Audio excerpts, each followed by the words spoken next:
बाबा जी और हुजूर जी की प्यारी साध संगत जी, राधा स्वामी जी संगत जी, सबसे पहले आप सभी को दीपावली के पावन अवसर पर दिल से हार्दिक शुभकामनाएं। बाबा जी की कृपा हम सब पर ऐसे ही सदा बनी रहे। संगत जी, इस बार जहां एक ओर दीपावली का उजाला हर दिल को रोशन कर रहा है, वहीं दूसरी ओर डेरा ब्यास से एक महत्वपूर्ण खबर सामने आई है। डेरे की एक प्रमुख कैंटीन को बंद कर दिया गया है। बहुत से भाई बहन यह जानना चाहते हैं कि आखिर ऐसी क्या परिस्थिति बनी कि बाबा जी को इतना बड़ा निर्णय लेना पड़ा। इसके साथ ही डेरे में एक और सुविधा को भी समाप्त किया गया है, लेकिन उसकी जगह बाबा जी ने एक नई और अधिक उपयोगी व्यवस्था शुरू करवाई है, जो आने वाले समय में संगत के लिए अत्यंत लाभदायक सिद्ध होगी। इस बदलाव के पीछे का भाव संगत के हित और अनुशासन से जुड़ा हुआ है, जिसके बारे में जानना हर प्रेमी के लिए आवश्यक है। आप सब जानते हैं कि डेरे में कुल 4 कैंटीनें थीं। पहली कैंटीन ऊपर की ओर, दूसरी भाइयों की साइड वाले शेड में, तीसरी बीवियों वाले शेड की तरफ में और चौथी सराय की तरफ बनी हुई थी। अब इनमें से एक कैंटीन को बंद कर दिया गया है। ये वही कैंटीन थी जो डेरे के सबसे पुराने ऊपरी गेट के पास थी। पहले के जमाने में वहीं से संगत का प्रवेश होता था। बलसरा की तरफ से आने वाली संगत भी उसी गेट से अंदर आती थी। जो पुराने सेवादार या संगत के सदस्य हैं, वे अच्छे से जानते होंगे कि डेरे का नंबर 1 गेट पहले ऊपर की दिशा में हुआ करता था। उस गेट के पास ही मोबाइल सेक्शन था और वहीं पर बस स्टैंड की पार्किंग भी बनी हुई थी। जब हम छोटे हुआ करते थे और बचपन में ब्यास जाते थे, तो उसी रास्ते से डेरे में प्रवेश करते थे। फिर बाबा जी ने एक ऐसा आदेश दिया जिसने पूरे डेरे का नक्शा ही बदल दिया। बाबा जी ने फरमाया कि यह जो ऊपरी हिस्सा है, यहाँ से बस स्टैंड और गेट दोनों हटा दिए जाए। कारण यह था कि आसपास के कुछ गांवों के लोग असुविधा महसूस करते थे और वहां अक्सर भीड़ का दबाव बढ़ जाता था। बाबा जी के इस आदेश के बाद बस स्टैंड को नीचे शिफ्ट कर दिया गया।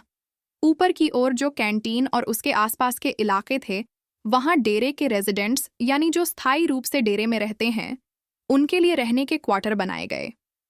समय के साथ उन पुराने क्वार्टरों को पूरी तरह से तोड़कर दोबारा नया रूप दिया गया। उस जगह को आधुनिक और सुंदर निर्माण करके संगत के सामने प्रस्तुत किया गया। उसके बाद जो डेरे की ऊपरी कैंटीन थी, यानी नंबर 1 कैंटीन, उसको बंद कर दिया गया है और उसके साथ जो भोजन भंडार था, उसे अब संगत के लिए बंद कर दिया गया है। अब वह स्थान सिर्फ डेरे के स्थायी निवासियों और उन सेवादारों के लिए खुला रहता है जिनके पास स्मार्ट कार्ड है। पहले यह कैंटीन आम संगत के लिए भी खुली रहती थी, जहां पर नाश्ता, डोसा, स्नैक्स और कई तरह का भोजन मिलता था। लेकिन बाबा जी के निर्देश के अनुसार अब यह सुविधा केवल डेरे में रहने वाले सेवादारों और निवासियों तक सीमित कर दी गई है। जिनके पास स्मार्ट कार्ड है, वे ही वहां जाकर भोजन कर सकते हैं। बाबा जी ने यह फैसला कुछ न कुछ सोचकर और संगत की भलाई के लिए ही लिया होगा। अब बात करें बस स्टैंड की। कई साल पहले बस स्टैंड को नीचे शिफ्ट कर दिया गया था। पहले यह ऊपर की ओर था, लेकिन अब जो नया बस स्टैंड है, वह नीचे के हिस्से में बनाया गया है, जिसे कभी 5 नंबर गेट और कभी 8 नंबर गेट कहा जाता है। गेटों के नंबर डेरे के अनुसार समय समय पर बदलते रहते हैं। इस समय जो गेट नंबर 5 के नाम से जाना जाता है, वहीं पर मुख्य बस स्टैंड बना हुआ है। पहले संगत ऊपर की तरफ वाले गेट से प्रवेश करती थी, लेकिन अब पूरी संगत नीचे की दिशा से ही आती है। नीचे आने के बाद ही उन्हें ठहरने के लिए शेड और अन्य सुविधाएं मिलती हैं।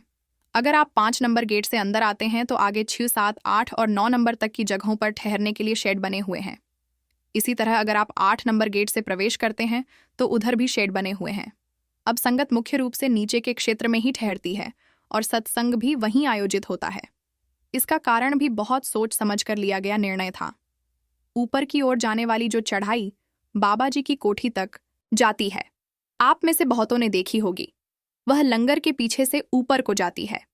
जब बाबा जी ने देखा कि संगत को ऊपर चढ़ने उतरने में असुविधा होती है, तो उन्होंने आदेश दिया कि सत्संग और बाकी सभी सुविधाएं नीचे के हिस्से में ही केंद्रीकृत कर दी जाएं, ताकि किसी को भी परेशानी ना हो। इसी कारण ऊपरी कैंटीन और भोजन भंडार को संगत के लिए बंद कर दिया गया। नीचे की ओर बनी 2 नंबर, 3 नंबर और 4 नंबर कैंटीनें ही संगत के उपयोग में हैं। कैंटीन नंबर 1 सबसे बड़ी कैंटीन थी, लेकिन उस कैंटीन को बंद कर दिया गया है। कई बार कुछ संगत जन आदतन ऊपर तक चले जाते हैं, लेकिन फिर उन्हें वापस नीचे ही आना पड़ता है, क्योंकि वहीं पर अब सारी व्यवस्था केंद्रित है। अब बात करते हैं उस नई चर्चा की जिसने हाल ही में सबका ध्यान खींचा। आपने देखा होगा कि डेरे की एक कैंटीन में हाल ही में कुलचा शुरू हुआ है। जिसकी तस्वीरें सोशल मीडिया पर वायरल हो गईं। आप स्क्रीन पर भी देख सकते हैं डेरे में मिलने वाले कुलचे छोले की तस्वीर को। हाल ही में यह स्वादिष्ट व्यंजन शुरू किया गया है। लोगों ने कहा कि अब डेरे में कुलचा मिलने लगा है, लेकिन बहुतों को यह नहीं पता कि यह बदलाव किस चीज के बंद होने के बाद हुआ। दरअसल पहले कैंटीन में पाव भाजी की प्लेट मिलती थी, जो RS6 सेंटर में उपलब्ध थी। अब उसकी जगह कुलचा छोले शुरू कर दिए गए हैं, जिसकी कीमत भी वहीं रखी गई है। RS6 आंटी पहले जो पाव मिलते थे वे मैदे के बनते थे, और अब जो कुलचे बनाए जा रहे हैं वे भी मैदे से ही तैयार किए जा रहे हैं। हालांकि कुछ लोगों का मानना था कि यह गेहूं के आटे के कुलचे हैं, लेकिन वास्तव में यह भी मैदे के ही हैं। इसलिए संगत किसी तरह के भ्रम में ना रहे। जो लोग मैदा खाना पसंद नहीं करते वे कुलचों को अवॉइड कर सकते हैं, लेकिन आप वहां से सिर्फ छोले भी ले सकते हैं, जिन्हें आप रोटी या पराठे के साथ खा सकते हैं। एक बार फिर से आपको जानकारी दे दें कि अब डेरे में जो पाव की प्लेट पहले मिलती थी उसे पूरी तरह बंद कर दिया गया है, और उसकी जगह अब कुलचा शुरू किया गया है। स्वाद के लिहाज से दोनों में लगभग कोई अंतर नहीं है। कुलचे का स्वाद भी वही है जो पहले पाव का हुआ करता था।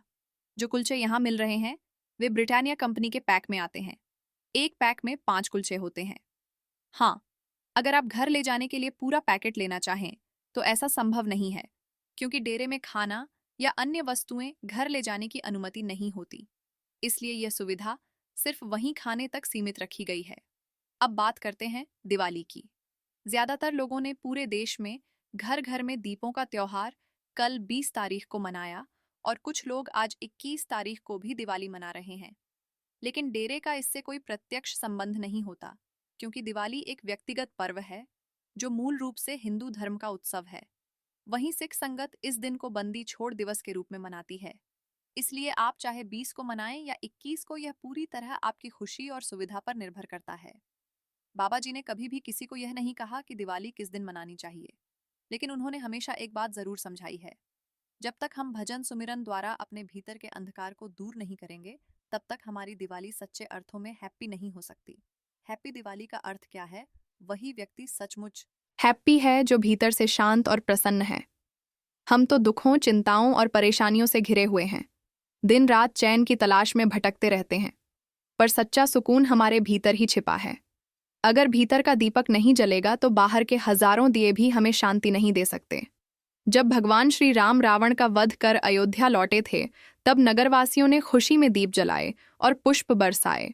उस समय पटाखे तो नहीं थे, लेकिन दीप जलाकर उन्होंने उस जागृति का उत्सव मनाया था, उस आंतरिक रोशनी का जो अधर्म पर धर्म की विजय से आई थी। वह दिवाली सिर्फ दीपों की नहीं, आत्म जागरण की दिवाली थी। अब सवाल यह है, क्या हमने अपने दिल के द्वार उसके लिए खोले हैं? हम जिस मिट्टी के बने शरीर को घर समझ बैठे हैं, वह तो अस्थायी ठिकाना है। कभी यह आत्मा इसे छोड़ जाएगी। 1 घंटे बाद, 1 दिन बाद, कुछ महीनों या वर्षों बाद, इसका किसी को कोई पता नहीं। एक ना एक दिन हमें सब कुछ छोड़कर जाना ही है। इसलिए असली दिवाली तब होती है जब हमारे भीतर जागृति का दीपक जल उठे, जब भीतर की अंधकार मिट जाए और आत्मा प्रभु के प्रकाश से भर जाए। तब हर दिन हमारे लिए दिवाली बन जाता है। देखिए, दिवाली के दिन हम सब कितने खुश होते हैं। एक दूसरे को उपहार देते हैं, प्रेम पूर्वक शुभकामनाएं भेजते हैं। कोई फोन पर बधाई देता है, कोई संदेश भेजता है, कोई पत्र लिखता है, और कुछ ऐसे स्थान भी हैं जहां मोबाइल सुविधा नहीं होती। वहां लोग आज भी अपने प्रियजनों को हाथ से पत्र लिखकर शुभकामनाएं भेजते हैं। इस तरह हर व्यक्ति अपने पन्ने तरीके से दिवाली मनाने की कोशिश करता है। पर बाबा जी की वाणी हमें याद दिलाती है, बाहर की दिवाली एक दिन की होती है, पर भीतर की दिवाली तभी जलती है जब आत्मा प्रभु से जुड़ जाती है। डेरे में बाबा जी कैसे दिवाली मनाते हैं, आइए अब हम इस साखी के माध्यम से सुनते हैं। बड़े बाबा जी के समय में एक बार दिवाली वाले दिन बाबा जी ने डेरे में सभी सेवादारों की एक मीटिंग बुलवाई। यह वह सेवादार थे जो डेरे में ही रहते थे। जी बाबा जी ने सभी सेवादारों से कहा, आज दिवाली है और आप सब अपने पने घर जाकर अपने परिवार के साथ खुशियों का यह त्योहार जरूर मनाइए। जो सेवादार घर जाना चाहते हैं वह खुशी से घर जा सकते हैं। बाबा जी की यह बात सुनकर सभी सेवादारों ने अपने पने बैग पैक किए और डेरे से अपने घर की तरफ निकल पड़े। जी, लेकिन इन सभी सेवादारों में से 2 सेवादार डेरे में ही रुक गए। जी साध संगत जी, वो इसीलिए रुके थे क्योंकि दिवाली वाले दिन सभी लोग डेरे से जा चुके थे।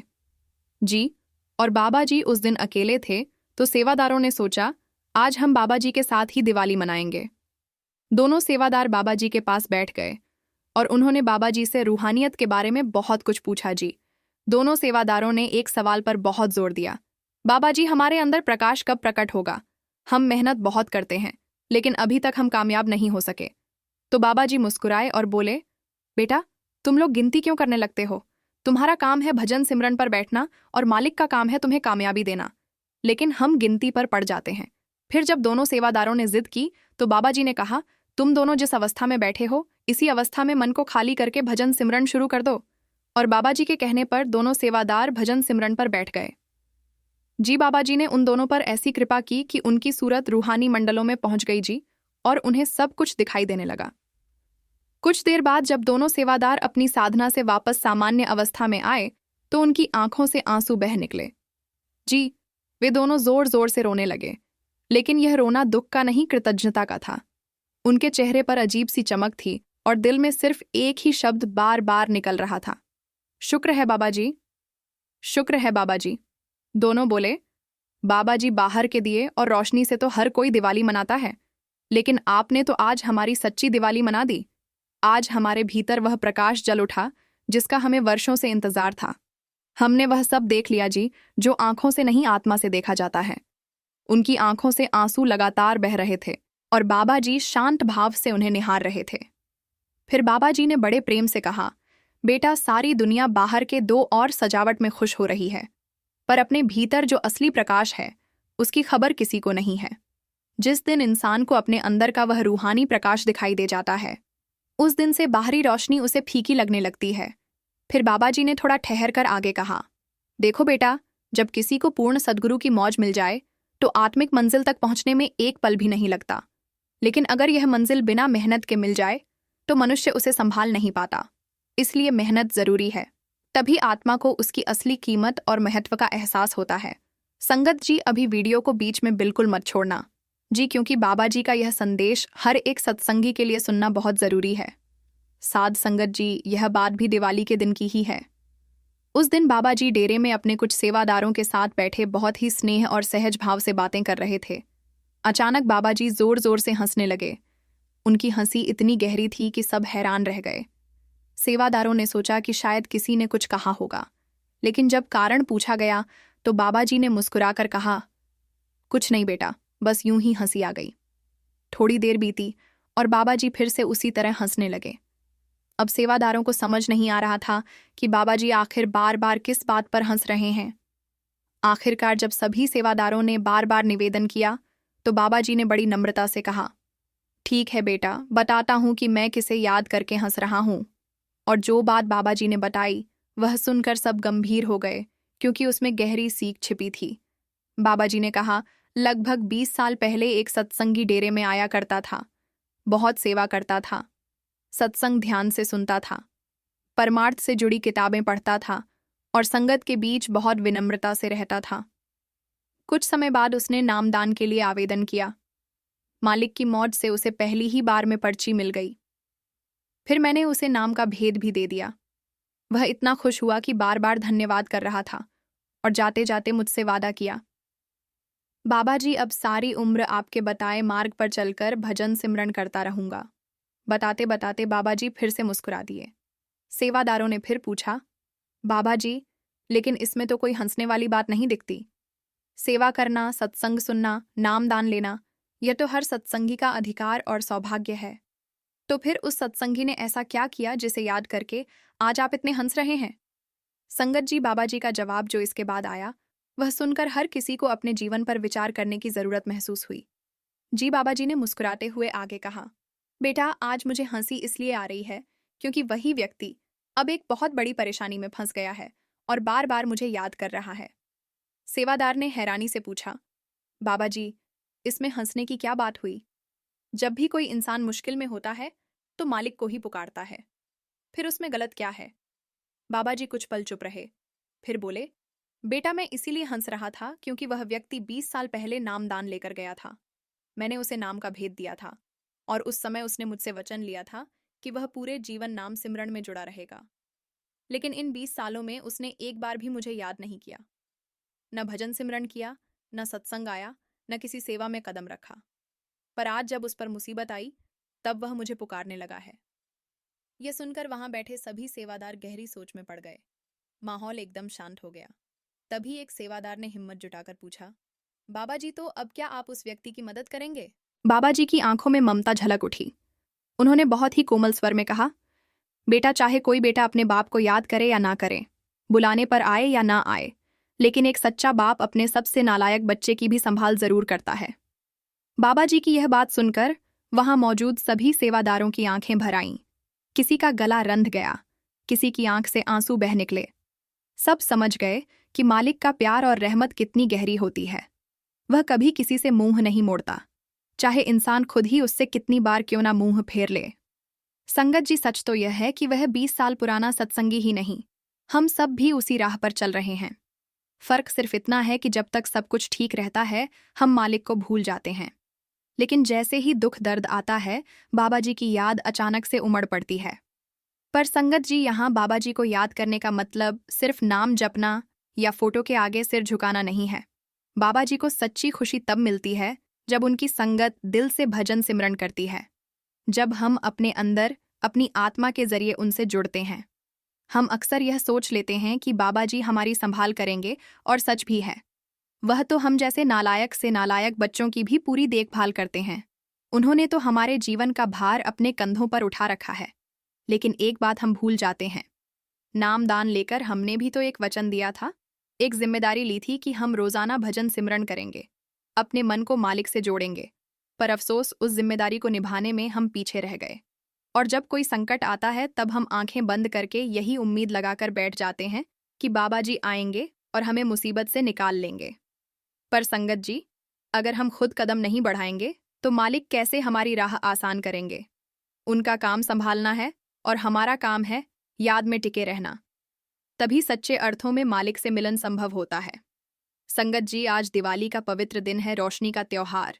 लेकिन असली रोशनी तो तब जलेगी जब हम अपने भीतर दीपक जलाएंगे। आज के इस शुभ अवसर पर हमें अपने आप से एक पक्का वादा करना चाहिए कि हम रोजाना भजन सिमरन के लिए समय जरूर निकालेंगे, चाहे हालात जैसे भी हों। देखिए संगत जी, बाबा जी से तो हम पहले ही वचन कर चुके हैं, पर सच्चाई ये है कि उस वचन को हम निभा नहीं पाए। शायद अगर आज हम खुद से यह वादा करेंगे, अपने मन के सामने यह प्रण लेंगे, तो इस बार उसे निभाने की ताकत मिल जाएगी। इसलिए आज के दिन खुद से यह कहिए कि चाहे कुछ भी हो जाए, मैं रोज कुछ समय अपने मालिक को याद करने में बिताऊंगा, अपने अंदर की आवाज सुनने की कोशिश करूंगा।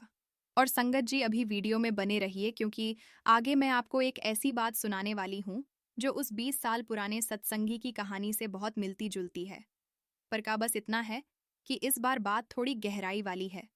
देखो जी, ये जरूरी नहीं कि हर सत्संगी उस पुराने भाई की तरह अपनी जिम्मेदारी भूल जाए। नहीं, ऐसे भी बहुत से सत्संगी हैं जो पूरे मन प्राण से भजन सिमरन करते हैं, जिन्होंने अपने जीवन का हर पल मालिक की याद में समर्पित कर दिया है। और ऐसी रूहों को ही संगत में कमाई वाली आत्माएं कहा जाता है, क्योंकि उन्होंने भीतर की दौलत कमा ली है। वह असली रोशनी पाली है जो किसी भी दीपक की लौ से कहीं ज्यादा उजली है। एक समय की बात है, बाबा जी के एक बहुत ही समर्पित सेवादार थे, जिन्होंने अब यह नश्वर चोला छोड़ दिया है। यह वही सेवादार थे जिनकी कमाई तो काफी अच्छी थी, पर उनसे भी बढ़कर उनकी श्रद्धा और भक्ति थी। ये हमेशा संगत को भजन सिमरन के लिए प्रेरित करते रहते थे, और उनकी बातों में ऐसा भाव होता था कि सुनने वाला भीतर तक छू जाता था। उनके कुछ पुराने साथी सेवादार एक दिन उनसे जुड़ी एक बेहद गहरी बात साझा करने लगे, जिसे सुनकर हर कोई स्तब्ध रह गया। ये बात उन दिनों की है जब वे अपनी जवानी के दिनों में थे। बचपन से ही उनका झुकाव डेरे की ओर था, और समय के साथ वे पूर्ण रूप से सेवादार बन गए। नामदान प्राप्त करने के बाद तो जैसे उनके जीवन का असली उद्देश्य ही भजन सिमरन बन गया था। डेरे में उनका एक छोटा सा कमरा था, जहां वे रोज नियम से भजन सिमरन करते और फिर अंत में मालिक के चरणों में अरदास करते। जब वे अरदास करते तो उनके शब्दों की गूंज साथ वाले कमरे तक सुनाई देती थी, लेकिन उस अरदास में जो वे मांगते थे उसे सुनकर मगर उनके सेवादारों ने जब माया की गवाही की थी, तो वहां हुक्का बरतने वालों से भी उगाही हुई। पैसों का ही पदार्थ तैयार किया गया था, जो कि प्रसाद के रूप में बताया गया था, क्योंकि नशा कभी भी प्रसाद नहीं हो सकता। इसलिए भाई, तुमने वह पदार्थ खा लिया। वह बुरा पदार्थ था, एक तो नशे वाला और दूसरा नौकर के हाथों का पदार्थ। फिर सद्गुरु जी कहने लगे कि भाई याद रखना, निगुरे का दर्शन करना पाप, गुरु के पास लेकर खाना महापाप, निगुरे से रिश्ता बनाना महा अपराध। इसीलिए परमात्मा से क्षमा मांगना कि हे परमात्मा, मुझसे गलती हो गई है, आगे से ऐसी गलती नहीं होगी, और अपना नित्यनेम शुरू कर देना। रोजाना सुबह उठकर पहले की तरह ही नाम का सिमरन भजन करना, परमात्मा की जरूर कृपा होगी। और फिर उस बुजुर्ग ने ऐसा ही किया, और फिर कुछ दिनों के बाद वह बुजुर्ग सद्गुरु से मिलने फिर गया। सद्गुरु बहुत खुश हुए और कहने लगे कि सुनाओ, अब क्या हाल है। फिर वह बुजुर्ग कहने लगा कि सद्गुरु जी, आप जी की मेहर हो गई है, पहले की तरह ही शब्द चलने लग गया है, तार जुड़ गई है। फिर सद्गुरु जी कहने लगे कि ध्यान वक्त ला देता है, अच्छा पदार्थ भाव धर्म का पदार्थ शब्द चलने लगा देता है। मगर कई साधक कहते हैं कि हमें नाम का स्मरण करते समय नींद बहुत आती है। अब इसके कई कारण हैं। अगर आपकी नींद पूरी नहीं हुई, आपको अच्छी तरह से नींद नहीं आई है, और आप अमृत वेले में नाम भक्ति में बैठे हुए हैं, तो फिर नींद तो अपना जोर डालेगी ही। इसलिए सद्गुरु जी कहते हैं कि अगर तुम अमृत वेले के समय को संभालना चाहते हो, तो फिर तुम्हें पहले अपने सोने के समय को जरूर संभालना पड़ेगा। फिर ही हम अमृत वेले में नाम की भक्ति, नाम का सिमरण भजन कर सकते हैं। जो भी साधक अमृत वेले में एकाग्रचित होकर नाम भक्ति करना चाहते हैं, नाम का सिमरण भजन करना चाहते हैं, तो फिर वह महापुरुषों के बताए गए इन वचनों की तरफ जरूर ध्यान दें। इसलिए सबसे पहला वचन यह है कि नाम का सेवन करने से पहले स्नान जरूर कर लें, क्योंकि स्नान करना सुरति एकाग्र करने में बहुत सहायक होता है। दूसरा यह भी कि इससे सारे शरीर में शुद्धता हो जाती है और हमें नींद नहीं आती। और दूसरा वचन यह है कि स्नान करने के बाद सोने वाले बेड पर बैठकर सिमरन भजन नहीं करना चाहिए। क्यों नहीं चाहिए? क्योंकि वहां पर बैठकर नाम जप में पूरा ध्यान नहीं लगता, क्योंकि वह हमारे सोने की जगह होती है। कहीं ना कहीं वहां बैठकर मन में आलस्य और नींद हमें घेर ही लेती है। नाम का सिमरन करने के लिए एक अलग से आसन होना बहुत जरूरी है। अगर किसी के घर में जगह की प्रॉब्लम है, तो वह उसी कमरे में नीचे जमीन पर अपना आसन लगा सकते हैं। और अगला वचन यह है कि सद्गुरु जी फरमाते हैं कि सूरत को जोड़ने के लिए अपने इष्ट को सामने रखकर नाम जपना चाहिए, और अगर ध्यान इधर उधर जाए तो उसी समय अपने इष्ट का, सद्गुरु के स्वरूप का दर्शन करें, और हमेशा अपने सद्गुरु का डर मन में रखकर नाम का सिमरन करें। सद्गुरु जी फरमाते हैं कि अगर हम कोशिश करें कि हम परमात्मा तक पहुंच जाएंगे, तो यह बहुत ही ज्यादा कठिन है। और अगर इस भावना के साथ नाम भक्ति करें कि सद्गुरु जी हमारे सामने बैठे हुए हैं और हमारी बातें सुन रहे हैं, फिर सद्गुरु जी कहते हैं कि हम तो परमात्मा के पास क्या पहुंचेंगे, वह खुद सचखंड से उठकर हमारे पास आ जाते हैं कि मेरा भक्त कितने प्रेम के साथ नाम भक्ति कर रहा है। सद्गुरु जी फरमाते हैं कि अगर हम अमृत वेले में नाम का स्मरण करते हुए बेबस होकर अगर सो जाते हैं, तो फिर नींद का आना हमारे लिए बुरा है। पर असली गुरुमुख का तो तभी पता लगता है कि फिर चाहे शरीर थका हुआ हो, और नींद का मुकाबला करके सद्गुरु की याद में बैठकर नाम का सिमरन भजन करें, नाम की कमाई करें। अगर सद्गुरु की याद में बैठकर नाम भक्ति में जीत प्राप्त कर लेते हो, तो यह बहुत अच्छी बात है। साध संगत जी, ऐसी और सत्संग और साखियां सुनने के लिए हमारे YouTube चैनल को सब्सक्राइब जरूर कर लेना जी। राधा स्वामी जी।